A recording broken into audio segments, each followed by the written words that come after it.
미국 샌프란시스코에 가면 금문교라는 긴 다리가 있습니다. 골든 게이트 브리지라고 하는데요, 이 다리는 어쩌면 세계에서 가장 아름답고 가장 튼튼한 다리로 지었다고 합니다.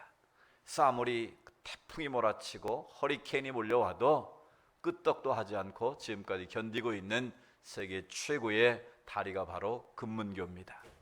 그런데 이 금문교를 그렇게 튼튼하게 만들 수 있었던 데는 이런 배경이 있다고 합니다. 미국에 가면 이 레드우드라는 우리나라의 이 안중에도 많이 심겨 있는 메타세콰이어 같은 그런 나무들이 있습니다. 근데 그 레드우드라는 나무는 수명이 길게는 몇백 년에서 몇천 년까지 산답니다. 그래서 식물학자들이 조사한 미국의 레드우드 숲에 가면 2000년이 된 그런 나무도 지금 현존하고 있다고 그래요. 그럼 어떻게 이 식물이 2000년이나 견디며 생존할 수 있느냐, 그 비결이 궁금하지 않습니까? 이 레드우드라는 나무는 뿌리를 아주 깊게 내린다고 그래요. 뿌리를 깊게 내릴 뿐만 아니라 큰 바위에다가 그 뿌리를 칭칭 감는다는 거예요. 그래서 그 뿌리가 바위를 감고 있기 때문에 아무리 바람이 불고 태풍이 몰아쳐도 그 레드우드 나무는 굳건히 서 있다는 겁니다. 그래서 그 조셉 B 스트라우스라는 사람이 금문교를 설계를 했는데요, 그 레드우드의 나무를 보고 그런 설계를 했다는 거예요.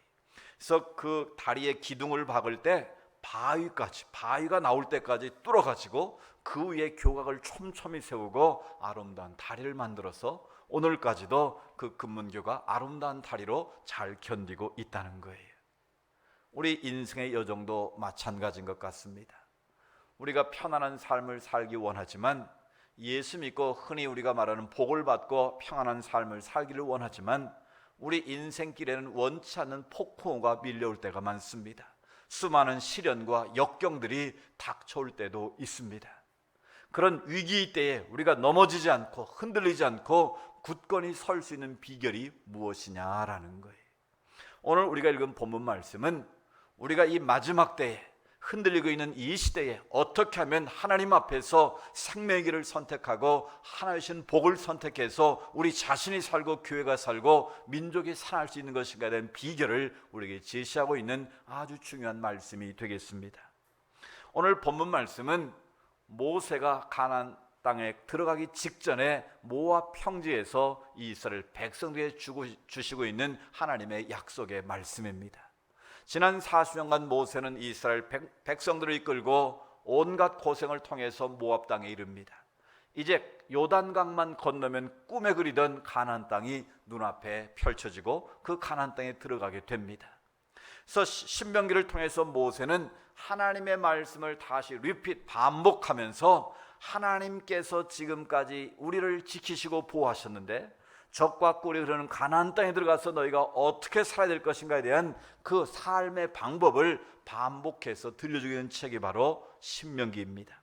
그래서 신명기의 원래 말은 두 번째 계명이다, 두 번째 말씀이다 라는 의미가 담겨져 있습니다. 그래서 모세가 강조하는 것을 우리가 잘 새겨 들으면 우리는 적과 꿀이 흐르는 가나안 땅에서 이스라엘 백성들이 복을 누렸던 것처럼 우리도 복을 누리게 될 줄로 믿습니다. 그러나 이 하나님의 말씀을 우리가 새겨 듣지 아니하고 우리가 다른 길로 걸어가면, 다른 길을 선택하면 오늘 말씀에 나와 있는 것처럼 우리가 망하게 되고 하나님이 주신 축복이 아닌 저주를 받는 그런 안타까운 인생에서 있다는 것을 우리에게 깨우쳐주고 있는 말씀입니다. 그래서 우리가 정신을 바짝 차리고 이 말씀을 잘 들음으로 인해서 우리가 살고 우리의 가정이 살고 교회가 살고 민족이 살아나는 역사가 있기를 주의 이름으로 축복합니다. 먼저 모세의 마지막 당부입니다. 모세는 하나님께서 이미 너는 가나안 땅에 들어가지 못한다는 것을 말씀하셨어요. 너의 사명은 여기까지다. 너는 더 이상 가나안 땅에 들어갈 수 없다는 어쩌면 가장 슬픈 소식을 들었지만 모세는 거기에 굴하지 않고 마지막까지 자기에게 주어진 사명을 감당합니다. 그래서 모세의 마지막 당부가 오늘 기록한 말씀인데요, 그 말씀의 핵심은 무엇입니까? 15절을 보십시오. 보라 그랬습니다. 보라, 모든 이스라엘 백성들에게 보라 강조를 하는 거예요. 내가 오늘 생명과 복과 사망과 화를 내 앞에 두었나니. 지금 너희 앞에는 두 갈래 길이 있다는 거예요. 생명과 복의 길이 있고 뭐가 있습니까? 사망과 화, 저주의 길이 놓여져 있다라는 거예요. 그래서 너희는 오늘 이 생명의 길과 이 죽음의 길, 복의 길과 저주의 길이 있는데 그 둘 중에 하나를 선택하며 결단해야 될 때가 왔다라는 거예요. 그런 생명의 길, 복된 길은 무엇입니까? 16절을 보십시오. 내가 오늘 내게 명령하여 내 하나님 여호와를 어떻게 하고? 여호와를 사랑하고 그 모든 길로 행하고 그의 명령과 규례와 법도를 지키라. 이것이 바로 어떤 길이라는 거예요? 너희가 생명의 길로 나아갈 수 있는 길이고 복을 받을 수 있는 길이라는 것입니다. 그리하면 즉 너희가 하나님을 사랑하고 모든 길로 행하며 하나님의 명령과 규례를 지키면 어떻게 된다고요? 그 뒤를 같이 읽어볼까요? 그리하면 어떻게 됩니까? 네가 생존하며 번성할 것이요 또 내 하나님이 여호와께서 네가 가서 차지할 땅에서 내게 뭘 주실 것이라? 복을 주실 것임이니라. 아멘. 이 말씀이 여러분의 것이 될 수 있기를 축복합니다. 우리가 하나님을 사랑하고 지금까지 내가 너에게 들려준 하나님의 말씀을 지켜 행하면 어떻게 된다고요? 너희가 생존하고 번성하고 내게 주신 그 약속의 땅에서 내가 복을 받을 것이다. 아멘. 그런데 보십시오. 그러나 17절 그러나 계속 있습니다. 네가 만일 마음을 돌이켜 듣지 아니하고 유혹을 받아 다른 신들에게 절하고 그를 섬기면 즉 우상 숭배에 빠지고 하나님의 말씀을 순종하지 않으면 어떻게 됩니까? 18절 내가 오늘 너에게 선언하노니 너희가 반드시 어떻게 될 것이다?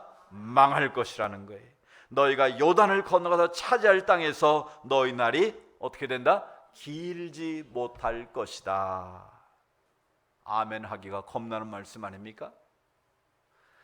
분명한 사실은 모세의 마지막 당부이자 하나님께서 우리에게 주시는 당부의 말씀으로 우리가 듣기를 원합니다.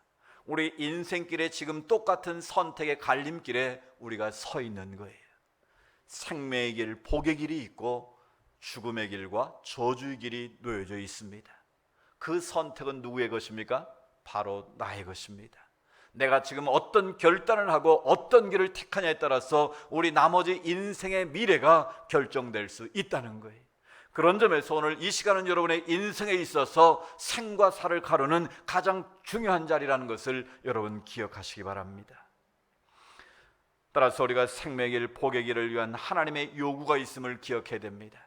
이것은 저절로 주어지는 것이 아니라 우리의 믿음의 고백과 결단이 있을 때 우리는 생명과 사망, 복과 저주 앞에서 우리는 하나님이 기뻐하신 길로 걸어갈 수 있다는 거예요. 생명과 복을 위해서 하나님이 요구하는 것이 무엇입니까? 이 우리가 읽은 것처럼 누구를 사랑하라? 하나님을 사랑하라는 거예요. 세상을 사랑하지 말고 헛된 것, 눈에 보이는 것 사랑하지 말고 하나님을 하나님 되게 하라는 거예요. 하나님을 깊이 사랑하라는 거예요. 하나님의 말씀을 깊이 묵상하고 지켜 행하라는 거예요. 그래서 하나님의 말씀을 마음에 새기고 그 말씀을 따라 너희가 순종하는 인생을 살면 반드시 내가 너의 생명을 길게 한다는 거예요. 반드시 내가 너희에게 놀라운 하나님의 복을 주시겠다는 거예요. 여러분, 이 생명의 길을 선택하는 은혜가 있기를 축복합니다. 여기서 중요한 말씀이 있어요. 오늘 본 말씀에 보면 특별히 20절에 보면 내 하나님 여호와를 사랑하고 그 말씀을 청종하여 또 그를 의지하라 그랬어요. 또 그를 어떻게 하라고요? 의지하라. 지난번 성경에 보면 부종하라 그렇게 어려운 한문으로 쓰여 있는데 그 말은 이 부종이라는 말의 원래 의미는 히브리어로 다바크라는 말이, 이 다바크라는 말을 여러분 잘 기억할 필요가 있어요. 성경은 이 히브리어 다바크라는 말씀을 통해서 하나님을 붙잡으라, 하나님을 의지해라, 이 말씀을 계속해서 강조하고 있는 거예요. 이 다바크라는 말의 원래 히브리적인 의미는 연합하다, 밀착하여 달라붙다라는 뜻이에요. 그러니까 쉽게 말하면 두 물체를 붙이는 것을 다바크라고 말하는 거예요. 그래서 이것을 떨어지지 않도록 연합하게 하고 계속 붙어있게 만드는 용어가 바로 이 다바크라는 단어의 뜻이에요. 그러니까 너희가 하나님을 의지하여라, 하나님을 부종하라, 즉 하나님께 속해서 하나님을 꼭 붙잡고 하나님 앞에 붙어 있으라는 말씀이에요. 요즘은 딱풀이라는 게 있어요. 딱풀은 어떻습니까? 붙였다가도 떼면 어때요? 쉽게 떨어져요. 흔적도 잘 남지 않아요. 이 하나님의 사랑이 딱풀 사랑이 되면 안 된다는 거예요. 오늘 이 다바크라는 말은 악교풀로 붙인다는 그런 의미가 있는 거예요. 한번 붙으면 절대로 떨어질 수 없는 그런 신비롭고 연합의 관계를 이 다바크로 표현하는 거예요. 그래서 성경은 이 다바크라는 단어를 여러 곳에서 설명을 하는데요, 이 창세기 2장에 보면 창세기 2장 24절에 부부관계를 하나님이 이렇게 선언하셨어요. 하나님이 선언하신 최초의 주례사가 바로 이 말씀이에요. 창세기 2장 24절에 보면 이러므로 남자가 부모를 떠나 그 아내와 연합하여 둘이 한 몸을 이룰지로다. 아멘. 그러니까 남자와 여자가 부모를 떠나서 아내와 뭐하여? 연합하여라는 말이 히브리의 다바크라는 말이에요. 오늘 하나님을 의지하라는 말과 동일한 단어가 부부관계에 쓰이고 있는 거예요. 그러니까 우리가 부부관계로 산다는 것은 하나님이 맺으신 신비로운 연합의 관계라는 거예요. 그러니까 그 관계를 계속 어떻게 해야 된다? 붙어 있어야 된다. 그것이 하나님의 말씀이라는 거예요. 그러니까 너희가 떨어지려고 하지 말고 잘 붙어 있어서 하나님이신 그 온전함의 과정을 계속 유지하라는 그런 말씀에 이 다바크란 말이 쓰여지는 거예요. 그러니까 부부관계가 한번 맺어지면 붙어 있어야 된다. 서로 의지하는 관계가 돼야 된다. 이걸 하나님이 똑같은 단어로 지금 쓰시는 거예요. 또 오늘 제가 먼저 읽어드렸던 요한복음 15장 5절 6절의 말씀이 이 표현과 동일한 이 단어가 쓰이고 있어요. 나는 포도나무에 너희는 가지니 저가 내는 내가 전에서 이 사람은 과실을 많이 맺나니 너희가 나를 떠나서는 아무것도 할 수 없습니다. 주님이 내 안에 계시고 내가 주님 안에 있는 신비로운 연합의 관계, 이거를 다바크란 단어와 동일하게 쓰고 있다라는 거예요. 그러니까 오늘 하나님께서는 너희가 생명의 길을 걷기를 원하느냐? 너희가 복의 사람이 되기를 원하느냐? 그렇다면 뭐 하라는 거예요? 하나님을 사랑하라는 거예요. 하나님의 말씀을 지키라는 거예요. 하나님 안에 날마다 붙어 있으라는 거예요. 그걸 오늘 성경 번역은 하나님을 의지하라 이렇게 표현하고 있는 거예요. 이 의지한다는 말은 단순히 그냥 맹목적으로 내가 그분에 기댄다는 의미가 아니라 내 믿음의 결단을 가지고 하나님 앞에 붙어 있는 걸 말하는 거예요. 내가 환경이 열악하다고, 내가 힘들다고, 내가 어렵다고, 내 마음에 안 든다고 그냥 관계를 잘라버리면 그건 다바크가 아닌 거예요. 그건 내 감정이고 내 신념일 뿐이지 믿음의 관계가 아니라는 거예요. 신앙의 관계는 하나님이 우리를 부르셨고 하나님이 나를 자녀 삼으셨으면 죽을 때까지 그 관계가 유지되는 거예요. 아멘. 그래서 성경은 너희가 나를 택한 것이 아니라 내가 너희를 어떻게 했다? 택하여 세웠다는 거예요. 할렐루야. 내가 하나님을 붙잡아 준 게 아니라는 거예요. 그건 신앙이 아니라 그거는 내 신념인 거예요. 그건 종교 생활을 하는 거예요. 내가 붙잡으면 내가 마음에 안 들면 어떻게 할 수 있어요? 놀 수 있으면 이건 신앙의 관계가 아닌 거예요. 그러니까 주님이 십자가에서 우리 위해서 목숨을 버리신 것은 내가 잡은 게 아니라 로마서 5장 8절 우리가 아직 뭐 되었을 때? 죄인 되었을 때 여전히 죄인의 신분으로 살고 있었지만 하나님이 우리를 사랑하셔서 그 아들 예수 그리스도를 이 땅에 보내시고 내가 너희를 사랑한다라고 그 십자가의 목이 터지고 심장이 터지는 그 고통을 통해서 우리를 하나님의 자녀로 어떻게 하셨다고요? 붙잡아 주신 거예요. 이게 은혜고 이게 아가페 하나님의 사랑이신 거예요. 그 하나님의 십자가의 사랑을 우리는 붙들린 바 된 사람들인 거예요. 그럼 우리는 그 하나님의 사랑에 붙들려서 하나님과의 관계 속에 신비로운 연합의 관계 속에 살면 그 인생은 복 있는 인생이 되는 거예요. 그 삶은 하나님께서 눈동자같이 지키시고 보호하시는 거예요. 그래서 오늘 성경은 너희가 하나님을 사랑하고 하나님의 말씀을 청종하고 하나님을 의지하면 너희 앞에 생명의 길과 죽음의 길이 있고 복의 길과 저주의 길이 있는데 너희의 인생은 어떻게 된다? 하나님의 신 복을 받아 누리게 된다는 거예요. 이것이 모세가 죽음을 앞두고 이스라엘 백성들에게 마지막으로 신신당부하는 말씀의 결론인 거예요. 사랑하는 여러분, 우리 오늘 신 하나님의 말씀을 마음에 새기고 그 말씀을 쫓아서 하나님을 사랑하고 그 말씀에 청종하고 하나님을 의지하는 인생을 살기만 하면 하나님께서는 두 가지 놀라운 축복을 주십니다. 가장 중요한 복은 바로 여러분이 영원한 생명을 누리는 복을 얻게 된다는 거예요. 우리 계시는 하나님의 놀라운 신비로운 관계 속에서 우리가 이 땅에 살지만 영혼을 사모하게 되고 하나님 나라를 바라보며 하늘의 신비를 누리며 살아갈 수 있는 은혜가 주어진다는 거예요. 여러분, 인간은 누구나 허물이 많습니다. 죄가 많습니다. 그러나 우리가 하나님의 신비로운 연합의 관계에 있기만 하면 하나님 우리의 인생을 반드시 생명의 길로, 복의 길로 이끄시는 줄로 믿습니다. 이런 고대 가장 유명한 신학자 중에 한 사람인 성 어거스틴이라는 사람이 있습니다. 지금은 어거스틴의 이름에 세인트라는 성이 거룩한이라는 걸 이름을 붙이지만 원래는 성 어거스틴이 아니었습니다. 그는 어린 시절 방탕아처럼 인생을 살았던 사람입니다. 그는 만이교에 심취해서 하나님의 뜻을 저버리고 이단에 빠졌던 그런 사람입니다. 늘 여자를 좋아하고 술에 쩌들어서 살았던 그런 페르나 같은 인생이었습니다. 그런데 그 어머니 모니카가 그 아들을 하나님 앞에 날마다 눈물의 기도로 올려드렸습니다. 하나님, 내 아들 어거스틴이 정말 지금은 페르나 인생으로 살지만 그 이름 앞에 성 어거스틴이 될 수 있도록 하나님 붙들어 주십시오. 그에게 은혜를 베풀고 자비를 베풀어 주시오. 눈물로 하나님 앞에 기도했어요. 그 하나님께서 어머니 모니카의 눈물의 기도를 들으시고 어느 날 하나님의 음성을 이 어거스틴이 듣게 됩니다. 그날도 술에 취해서 아무 정신없이 취해 있는데 밖에서 어린아이들이 부르는 노랫소리가 들렸습니다. 톨레 톨레 레게, 톨레 톨레 레게.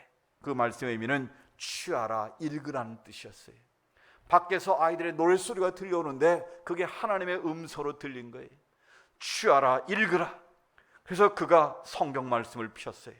그런데 하필 그 말씀이 로마서 13장 12절 14절 말씀이었어요. 밤이 깊고 낮이 가까웠으니 그러므로 우리가 어둠의 일을 벗고 빛의 갑옷을 입자. 낮에와 같이 단정히 행하고 방탕과 술 취하지 말며 음란과 호색하지 말며 쟁투와 시기하지 말고 오직 주 예수 그리스도로 옷 입고 정욕을 위하여 육신의 일을 도모하지 말라. 아멘. 바로 어거스틴 자신의 인생을 그대로 보여주는 말씀으로 들려진 거예요. 하나님이 내게 주시는 주의 음성으로 읽게 된 거예요. 그 말씀을 읽고 성령이 그 가슴에 불이 떨어지니까 어거스틴이 그때 회개하고 하나님께로 돌아온 줄로 믿습니다. 그래서 그는 참회록을 남기고 기독교 역사의 성 어거스틴으로 가장 유명한 초대교회 교부로 이름을 날리는 신실한 하나님의 사역자가 된 줄로 믿습니다. 세상의 길을 저버리고 하나님의 말씀을 듣고 그 말씀에 순종하고 하나님을 사랑하면 패역한 인생도 고치셔서 새롭게 하시는 놀라운 역사가 임하는 줄로 믿습니다. 여러분, 적어도 어거스틴처럼 그런 방탕한 인생은 아니지 않습니까? 일찍이 하나님이 저 여러분을 택하셔서 하나님의 자녀로 삼으셨습니다. 하나님의 말씀을 듣게 하시고 거룩한 예배의 자리에 우리를 불러주셨습니다. 그럼 이제 우리가 할 일은 무엇이겠습니까? 하나님의 말씀을 듣고 그 말씀대로 순종하면 반드시 하나님 여러분의 영생의 비밀을 깨우치시고 영원한 생명의 신비 가운데 살아가는 은혜를 주실 줄로 믿습니다. 또 한 가지는 하나님께서 어디로 가든지 형통케 하시는 복을 주시겠다고 말씀하십니다. 우리가 험한 세상을 살고 있지만 우리가 주의 말씀 따라 살아가면 때로는 힘들고 어렵고 고통이 있을지라도 하나님 반드시 우리를 지키시고 보호하시는 줄로 믿습니다. 그래서 성경은 끊임없이 우리에게 약속합니다. 내가 너와 함께하리라. 전능하신 하나님께서 우리와 함께 하심으로 우리를 눈동자같이 지키시고 보호하시겠다고 약속하십니다. 우리가 가는 길이 아무리 힘들고 어려워도 전능하신 하나님이 내 곁에 나를 지켜주신다면, 보혜사 성령님께서 내 곁에 나를 위해서 도와주시고 나를 붙들고 계시다면 우리는 두려워할 필요가 없는 것입니다. 우리가 어떤 시험을 만나더라도 우리는 그 주님이 나와 함께 하시고 성령이 나를 위해서 중보하고 계심을 믿고 나아가면 반드시 우리는 승리하게 될 줄로 믿습니다. 이런 성경에는 하나님을 붙잡고 하나님을 의지함으로 승리한 많은 인생의 신앙의 영웅들이 있습니다. 여러분, 아브라함과 롯을 보십시오. 아브라함과 롯을 보면 아브라함은 하나님의 말씀 앞에 순종합니다. 갈 바를 알지 못했지만 그는 말씀에 순종으로 나아갈 때에 아브라함은 가는 길마다 형통케 하나님의 은혜가 임합니다. 그러나 조카 롯을 보십시오. 삼촌이 네가 좌하면 나는 우하고 네가 우하면 나는 좌하겠다. 그런 육신의 눈으로 바라봅니다. 소할 뜰을 바라보고 기름지고 에덴과 같은 그 땅을 보고 그 길로 걸어갑니다. 그러나 그 길은 자기 눈에 보기에 좋았지만 하나님 보시기에는 패역한 땅이었습니다. 결국 그 땅이 소돔과 고모라가 되고 간신히 하나님으로 도망쳐 나오는 그런 불행한 주인공이 되고 말았던 것이죠. 여러분, 아브라함은 하나님의 말씀을 택했습니다. 그러나 롯은 자기 보기에 좋은 세상의 것을 택했습니다. 그 결과는 너무나 달라졌다는 거예요. 그런 룻과 오르바를 보십시오.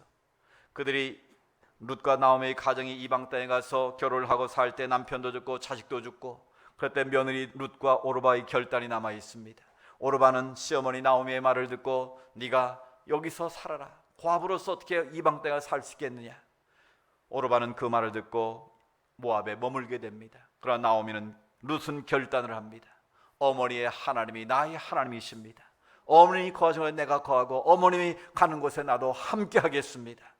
그 믿음의 결단을 가지고 모압 땅을 떠나 베들레헴으로 왔을 때 하나님은 그 룻의 결단을 보시고 그 믿음을 보시고 보아스를 예비하신 줄로 믿습니다.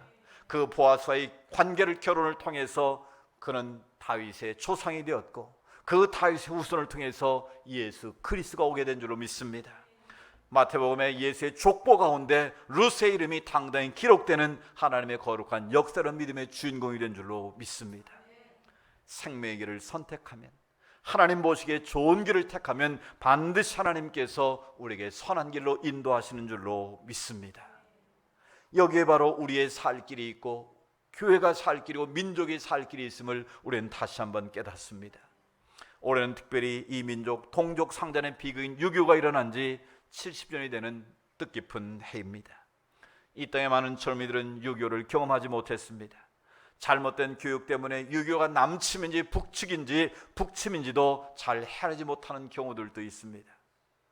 우리 젊은이들, 우리 학생들, 유교가 남한이 북한을 쳐들어간 겁니까? 북한이 나라를 쳐들어온 것입니까?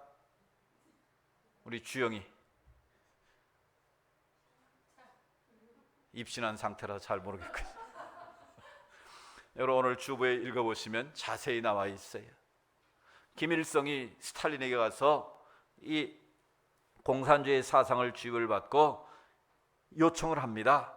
이 남조선 혁명을 위해서는 이 남한을 쳐들어가서 적화 통일을 해야 됩니다. 근데 스탈린이 처음에는 거절했어요. 근데 김일성이 48번이나 찾아가서 통사정을 합니다. 그래가지고 결국은 이 게릴라전만 해라, 전면전을 하지 말고 게릴라전을 하라 그랬는데 그냥 계속 때를 쓰니까 스탈린이 마지못해서 허락을 한 거예요. 그래서 1950년 6월 20일 새벽 4시 이 남한은 무방비 상태였어요. 군인들은 다 휴가 가고 전선은 비어 있는데 그냥 무혈 입성을 한 거예요. 3일 만에 수도 서울이 한 방에 넘어가 버린 거예요. 3개월 만에 낙동강까지 밀려가 가지고 이 나라가 백척간도 위기에 처했던 사실을 기억하십니까? 그런데 하나님은 이 나라를 저버리지 않으셨어요. 이 땅에 복음의 물길이 들어오게 하시고 하나님의 교회가 세워지고 주의 종들의 기도를 하나님 외면하지 않으신 거예요. 그때 이승만 대통령이 부산 지역에 피신을 가서 모든 교회들에게 애원을 했습니다. 나라와 민족을 위해서 정오에 모여서 기도해 주십시오. 이 나라가 백척간도의 위기 상황입니다. 이 나라가 공산의 위기에 처해 있습니다. 기도해 주십시오. 근데 놀라운 일이 벌어졌습니다. 유해 안전보장 이사회에서 이 조선 땅에 지금 자유주의 세력과 공산주의 세력이 전쟁을 벌이고 있는데 이것을 유엔이 참전해서 도울 것이냐 말 것이냐를 결정하는 결정적인 유엔 안전보장 이사회를 냅니다. 여러분 아시는 것처럼 유엔 안전보장 이사회는 5개 나라가 상임 이사국인데 만장일치제입니다. 한 나라라도 반대하면 절대로 유엔군이 파견될 수 없는 그런 구조입니다. 그런데 놀라운 일이 벌어졌습니다. 소련의 스탈린이 그 자리에 있었다면 찬성했겠어요? 반대했겠어요? 원천 차이가 허락을 했기 때문에 지금 전쟁이 벌어졌는데 허락할 유엔이 참전할 것을 찬성할 이유가 없는 거예요. 그런데 하나님의 역사가 여기 일어납니다. 그 소련군 대표가 유엔 안전보장 이사회를 참여하는데 타고 오던 자동차 고장이 나버린 거예요. 할렐루야. 그 자동차 고장 나는 바람에 소련 대표가 빠진 상황에서 안전보장 이사회에서 만장일치로 결의된 줄로 믿습니다. 그래서 이 땅 가운데 유엔 16개국의 유엔군이 참전하고 7개국의 의료 지원국 5개 나라에서 이 나라의 물자를 지원하게 된 거예요. 할렐루야. 만약 그때 유엔이 들어오지 않았으면 우리나라는 3개월 만에 끝. 무슨 나라? 공산주의가 된 거예요. 우리가 어떻게 이런 교회에서 예배를 드리고 하나님을 찬양할 수 있겠습니까? 여러분, 이 동족 상잔의 픽이 얼마나 처절한지를 여러분 숫자로 통계가 나와 있어요. 37개월간 전쟁을 했는데요, 53년 7월 27일 휴전협정이 되고 정전협정이 되고요, 그 결과 이 나라는 150만 명 이상의 사망자가 나왔어요. 360만 명 이상의 부상자가 나왔고요, 한국군만 14만 명이 죽었고요, 62만 명의 부상자, 실종자가 생겼고요, 미군은 36,513명이 죽었고 10만 명이 넘는 사람들이 부상을 당하고 실종을 당하고 포로가 되었다는 사실이, 그 결과 전쟁 고아가 10만이 되었고 남북 합쳐서 1,000만 명의 이산 가족이 지금도 한을 품고 사는 나라가 이 민족이에요. 그런데 여러분, 하나님이 이 민족을 저버리지 아니하시고 공산주의 우상을 섬기는 저 북한은 지금도 세계 최악의 인권 국가고 최악의 빈국으로 전락해 있습니다. 내 예수를, 그리스도를 주로 고백하고 전국 방목계 하나님의 교회가 세워지고 6만여 명의 목사와 수많은 교회가 세워진 이 대한민국은 하나님께서 세계 10위에 세계 7위권에 드는 경제대국으로 만드신 줄로 믿습니다. 이것이 우연이겠습니까? 똑같은 10년의 세월이 흘렀는데 저 공산주의 우상에 빠진 나라는 완전 세계 거지 나라가 되고 이 대한민국은 세계적인 나라가 된 줄로 믿습니다. 그 비결이 무엇이냐는 거예요. 바로 하나님의 말씀을 사랑하고 하나님의 은혜 가운데 이 민족이 살아왔기에 그런 복을 준 것 아니겠습니까? 여러분, 이 민족이 6.25 때만 해도요 얼마나 못 살았는지 아십니까? 북한이 우리보다 훨씬 잘 살았어요. 북한은 중공업 위주의 나라고 남한은 농사나 짓는 그런 경공업 중심의 나라였어요. 그래 지금 70년이 지난 지금 어떻습니까? 그 당시 우리나라 세계 그 경제수준이 어느 정도였습니까? 170불이었어요. 그때는요 필리핀보다도 못 살았고요, 미얀마보다 못 살았고요, 베트남보다 못 살았던 나라예요. 미얀마에서 우리나라에 쌀을 지원했고요, 필리핀에서 우리나라를 지원했어요. 그런데 지금 심해지난 지금 어떻게 됐습니까? 필리핀 대학생들이 우리나라에 파출부로 와서 일하는 나라가 됐습니다. 여러분, 세계가 부러워하는 자랑스러운 초국 대한민국이 됐어요. 이번 코로나 사태를 겪으면서 문재인 정부가 딱 하나 잘한 게 있어요. 그게 뭔 줄 아세요? 6.25 참전 국가 그 전우들에게 마스크를 보낸 거예요. 배은망덕하지 않고 정말 마스크를 구하지 못해 그 노령의 사람들에게, 우리 참전 용사들에게 마스크를 보내가지고 자기들이 이 나라에서 목숨으로 싸운 긍지와 보람을 느끼게 되었다고 찬사를 듣는 그런 착한 일을 한 가지 했어요. 여러분, 이 대한민국을 생각하면 정말 우리의 가슴이 뜨거워져야 되는 거예요. 정말 미군이 3만 6천 명이 이 나라에 와서 죽었다는 거 여러분 아십니까? 만약 우리나라 젊은이들이 지금 어디 해외 나가서 100명만 죽어 이 나라가 난리 나지 않겠습니까? 이 나라 폭도 일어나지 않겠습니까? 그런데 70년 전에 미군이 이 나라에 와서 3만 7천 명이 죽고 10만여 명의 부상자가 나서 이 나라가 한미동맹이 맺어지고 지금도 이 나라를 지켜주는 것 아닙니까? 그런데 아직도 미국을 외세의 앞잡이라고 그러고 심지어 교과서마저도 미국을 반미 세력을 부추기시는 그런 안타까운 일들이 이 나라에 벌어지고 있는 거예요. 정말 지금도 유물론을 신봉하고 주체당을 신봉하는 사람들이 이 땅에 있다는 게 저는 목사로 정말 너무너무 가슴이 아픈 거예요. 그런 정말 열받는 일이 벌어지지 않습니까? 매일 성명서를 내고 북한이 우리 대통령을 무슨 못 삶아먹은 대가리라고 그러고 엊그제는 또 보니까 뜨물에 오이 떨어진 오이 꼭지라고 그러고 온갖 수모를 단겨주고 있지 않습니까? 그런데도 말 한마디 하지 못하는 이 나라가 정말 원통한 거예요. 이 나라의 백성들이 다 우울증 걸리게 생겼어요. 이제 그냥 쏠려고 그러고 갑자기 남북 경제협력의 상징 것을 어떻게 했어요? 그냥 조용히 포크해로 무너뜨린 게 아니라 그냥 폭약을 설치하고 한 번에 폭발시켜버리니까 어떻게 했어요? 이제 조금 정신이 들은 것 같아요. 그런데도 이 나라의 외교위원장이라는 사람이 뭐라고 말해요? 그걸 포로 쏘지 않고 폭약으로 터뜨리니 얼마나 다행스러운 일이냐. 이게 북한 대변인인지 그런 사람이 이 나라의 외교위원장이래요, 여러분. 그래서 우리가 기도가 필요한 거예요.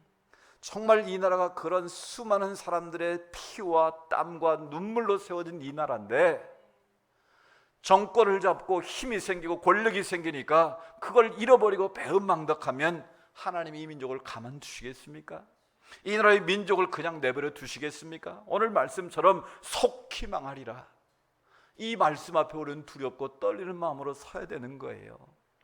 제가 왜 이렇게 흥분하는지 모르겠어요. 분명한 사실은 이 민족이 흥할 수 있는 길이 있고 이 민족이 망할 수 있는 길이 지금 우리 앞에 놓여 있는 거예요. 이 민족은 하나님의 은혜로 여기까지 왔고 이런 부강한 나라가 된 거예요. 그래서 우리 조상들은 애들 코를 풀 때도 흥해라 흥해라 흥흥한 거예요. 그래서 이 나라가 이렇게 잘 살게 된 거예요. 그런 이 자랑스러운 조국 대한민국을 잘못된 이념으로 사상으로 물들여고 젊은이들 가르치려고 하는 그 나쁜 사람들을 우리는 반드시 뿌리 뽑아야 되는 거예요. 그래서 이 자랑스러운 조국 대한민국을 우리 후손들에게 물려줄 수 있도록 우리는 기도해야 되는 거예요. 우리 자녀들을 말씀으로 바르게 양육해야 될 사명이 있는 거예요. 따라 6.25 70년을 우리가 맞이하면서 이 민족이 살 길이 무언가를 다시 한번 우리가 결단할 수 있기를 원합니다. 우리가 살 길이 무엇인가를 다시 한번 결단하는 은혜가 있기를 원합니다. 우리 앞에 생명의 길이 있고 죽음의 길이 있습니다. 우리 앞에 복의 길이 있고 저주의 길이 있습니다. 이 민족 앞에 살 길이 있고 망할 길이 있다는 거예요.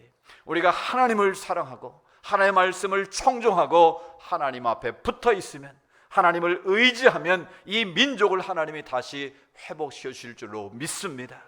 그러나 하나님의 말씀을 깨닫지 못하고 불순종하고 하나님 모시기에 폐악한 길을 걸어가고 우상숭배에 빠지게 되면, 이들에게 우상을 붙잡게 되면 이 민족은 속히 망하게 되는 안타까운 일이 벌어질지도 모른다는 거예요. 따라서 우리가 정신을 바짝 차리고 이 민족이 살 길은 바로 하나님을 사랑하는 것이요, 하나님의 말씀에 순종하는 것이요, 하나님을 의지하고 하나님을 붙잡는 길인 줄로 믿습니다. 이 말씀을 마음에 새기고 나라와 민족을 위해서 불타는 가슴으로 기도하는 우리가 되기를 원합니다. 그래 이 민족이 살고 우리 교회가 살고 우리 자신이 사는 하나님의 역사가 임할 수 있기를 주의 이름으로 축복합니다.